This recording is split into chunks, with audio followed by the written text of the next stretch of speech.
हे हाय, कैसे हो आप? आ गई हूँ मैं नेहा, आपकी गाइड, वापस आपके पास आपको ज्ञान के सागर की सैर कराने। तो चलो, ये तीन रोबिनियस, न्यूलैंड्स और दिमित्री, ये तीनों मैंने ये पिछले वीडियो में ही आपको ये तीनों साइंटिस्टों के बारे में आपको समझा दिया था। ये इस वीडियो में हम देखेंगे हेनरी मोसली, जो एक इंग्लिश साइंटिस्ट था इन द ईयर 1931। उन्होंने अपना पीरियोडिक टेबल कैसे क्लासिफाई किया। जो मॉडर्न पीरियोडिक टेबल, उसको बोलते हैं लॉन्ग फॉर्म पीरियोडिक टेबल भी बोला जाता है। Henry Moseley, English scientist in the year 1930, इन्होंने ये जो टेबल है, एटॉमिक टेबल है, पीरियोडिक टेबल, वो उन्होंने एटॉमिक नंबर के हिसाब से उनको अरेंज किया था, और वो भी इंक्रीजिंग ऑर्डर के हिसाब से। बाकी जो तीन साइंटिस्ट थे उन्होंने एटॉमिक मासेस के हिसाब से अरेंज किया था, और ये वो ऐसे साइंटिस्ट हैं जिन्होंने एटॉमिक नंबर्स पर किया था। ये एक्सपेरिमेंट उन्होंने एक्सरे ट्यूब की मदद से सक्सेस किया था, और बहुत सारे ड्रॉबैक्स जो मेंडलीव्स के थे, जो आपको याद है, position of isotopes were not, फिर दो मास, एटॉमिक मास, दो एलिमेंट को एक ही एटॉमिक मास से था। तो ये सारे जो ड्रॉबैक्स थे थोड़े बहुत, वो भी निकाल दिए गए थे ये मॉडर्न पीरियोडिक टेबल में। Structure of modern periodic table, ये मॉडर्न पीरियोडिक टेबल दिखता कैसा है? सबसे पहले देयर आर 7 हॉरिजॉन्टल रोज है जो ऐसे होते हैं, और 18 वर्टिकल कॉलम्स है, ऐसे 18 कॉलम्स हैं।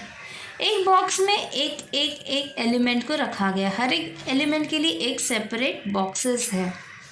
सबसे नीचे लेथेनाइड एंड एसेनाइड्स है, 4 ब्लॉक्स है जो है एस, पी, डी और एफ। मेटल्स लेफ्ट साइड में है, नॉन मेटल्स राइट साइड में है, और ये जो बीच में है जिगजैग, जो मेटल्स और नॉन मेटल्स को डिवाइड करता है, और यहाँ पर जो है पोजीशन वो है मेटलॉइड्स की। स्लाइटली डिफरेंट, जो पास में जो एलिमेंट्स जो है उनमें थोड़ी सी डिफरेंट प्रॉपर्टीज़ है, पर जो बहुत ही दूर है उनमें बहुत सारी डिफरेंट प्रॉपर्टीज़ है। ये हम इसके थ्रू देखेंगे, मॉडर्न पीरियोडिक टेबल के थ्रू। ना, this is your modern periodic table. ऐसा दिखता है आपका ये मॉडर्न पीरियोडिक टेबल, बराबर ना। पहले क्या बोला था मैंने, इसमें कितने रोज़ हैं? 7। ये काउंट करेंगे, 1 2 3 4 5 6 7 रोज़, और 18 कॉलम्स। सी 1 2 3 4 5 6 7 12 13 14 15 18, ये 18 कॉलम्स हैं। हर एक बॉक्स के लिए एक एलिमेंट है, hydrogen, lithium, beryllium, sodium, magnesium, ये सारे अलग अलग नियॉन, फ्लोरीन, हर एक एलिमेंट के लिए एक बॉक्स है। तो टोटल कितने हैं इसमें? 118। ओके ना। अब ये जिगजैग लाइन आप देख रहे हो यहाँ पर, जो मैंने आपको बताया था, ये जिगजैग है, देखो यहाँ पर, राइट, ये जिगजैग लाइन। यहाँ पर क्या है? नॉन मेटल्स, और यहाँ पर ये बाजू क्या है? मेटल्स। और ये जो बीच में है, जैसे कि ये बीच में यहाँ पर है, वो सारी चीज़ें हैं metalloids. And on the bottom, ये बॉटम में क्या? लैथेनाइट एंड एक्टिनाइड्स। ब्लॉक एस में देयर आर 4 ब्लॉक्स, एक एस है, डी, पी और एफ ब्लॉक जो नीचे है। एस में 1 और 2 ग्रुप्स आते हैं।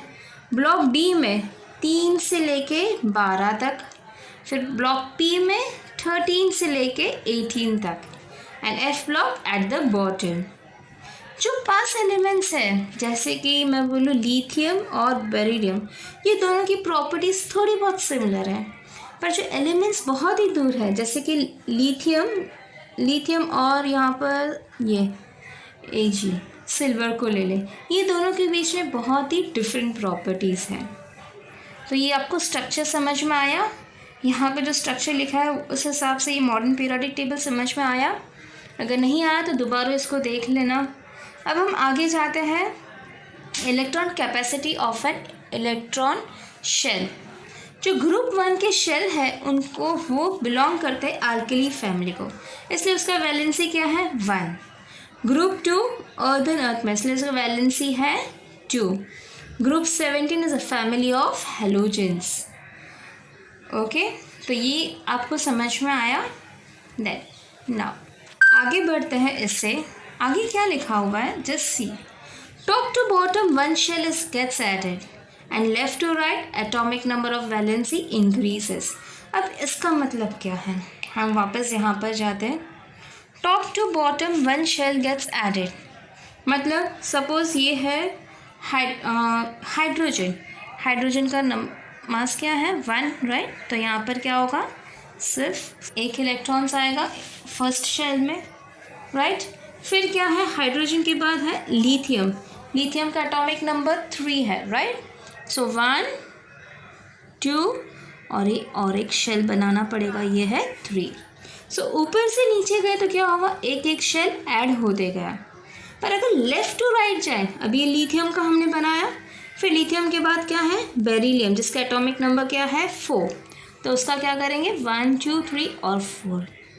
As you go from left to right जाएंगे तो क्या होगा, ये बढ़ेगा।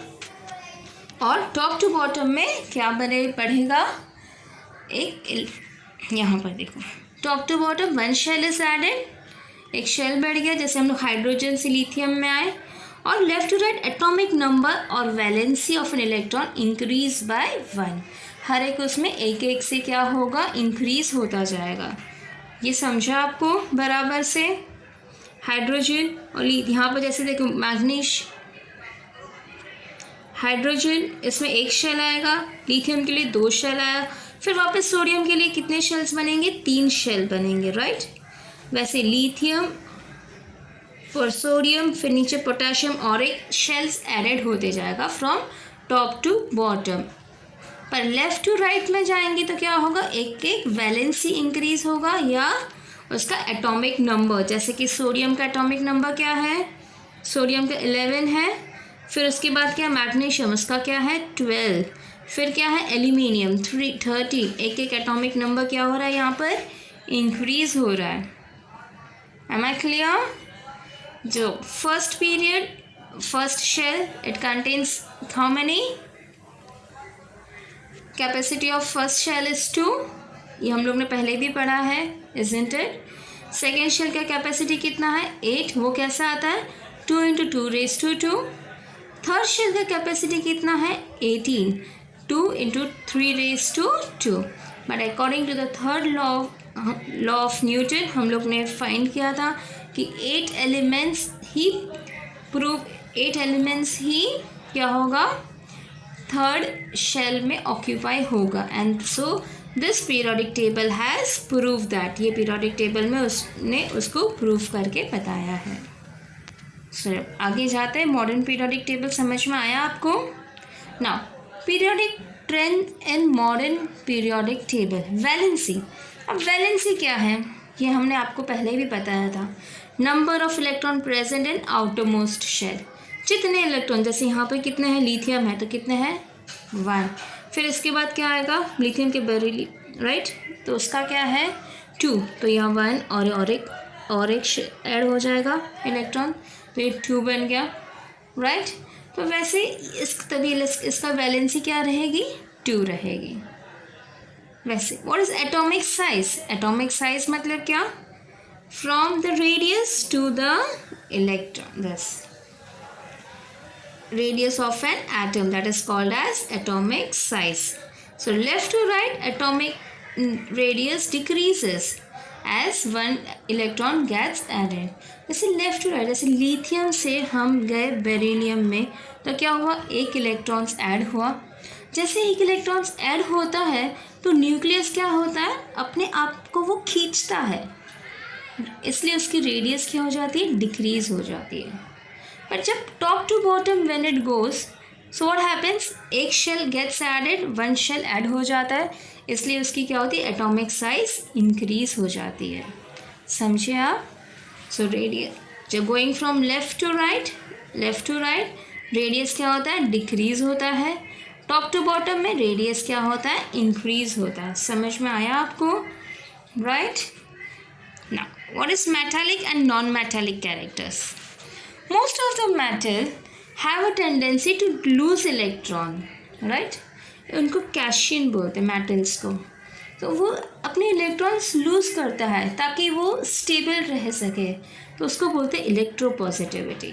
और what does non metal do? Non metals अपना इलेक्ट्रॉन्स वहाँ पर गेन करता है, इसलिए एनियन बोलते हैं, इसलिए उसको बोलते हैं इलेक्ट्रोनेगेटिविटी। सो इलेक्ट्रोपॉजिटिविटी मतलब क्या? Losing of electrons, and electronegativity means gaining of electrons. So electropositive left to right जाएंगे, लेफ्ट टू राइट डिक्रीज होता है, right, and top to bottom जाएंगे तो वो इंक्रीज होता है। आपको ये अच्छे से समझने के लिए आप ये ऐसे एरो से पढ़ सकते हो। लेफ्ट टू राइट क्या होता है? डिक्रीजिंग। टॉप टू बॉटम क्या होता है? Increasing.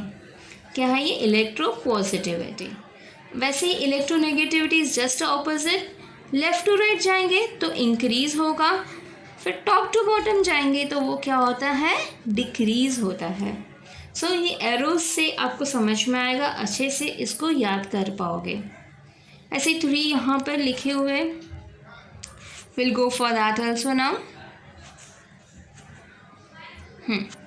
First is decreasing atomic radius. Left to right जाएंगे, देखो ये लेफ्ट टू राइट जा रहा है, तो यहाँ पर क्या? Decreasing atomic radius. ये मैंने बताया था क्योंकि न्यूक्लियस अपने आप को अंदर से खींचता है, इसलिए वो क्या होता है? डिक्रीज होता है। फिर है increasing electronegativity and non metallic character, and decreasing electropositivity and metallic character. ये तीनों पॉइंट समझ में आए।